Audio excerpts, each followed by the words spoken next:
Hi friends, எல்லாருக்கும் வணக்கம். எல்லோரும் எப்படி இருக்கீங்க? நல்லா இருக்கீங்களா?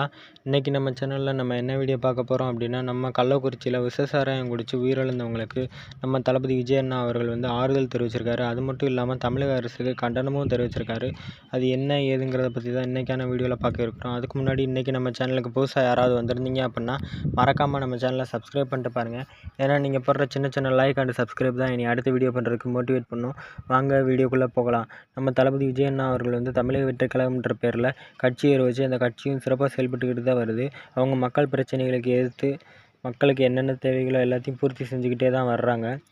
இப்போ ரீசெண்டாக கள்ளக்குறிச்சியில் விஷசாராயம் குடித்து உயிரிழந்த குடும்பத்துக்கு நம்ம தளபதி விஜய் அண்ணா அவர்கள் வந்து நேரில் சென்று ஆறுதல் தெரிவிச்சிருக்காரு. அது மட்டும் இல்லாமல் ஆஸ்பத்திரியில் மருத்துவமனையில் மருத்துவ சிகிச்சை பெற்று வர்றவங்க தீவிரமாக சிகிச்சை பெற்று உடனடியாக குணமாகணும் அப்படின்னும், இனிமேலாவது தமிழக அரசு வந்து இந்த மாதிரி சம்பவங்கள் நடக்காமல் இருக்கிறதுக்கு முன்னெச்சரிக்கை நடவடிக்கைகளை வந்து மேற்கொள்ளணும். இது வந்து அரசாங்கத்தோட அலட்சியத்தை தான் காட்டுது அப்படின்னு நம்ம தளபதி விஜய் அண்ணா அவர்கள் வந்து தெரிவிச்சிருக்காரு.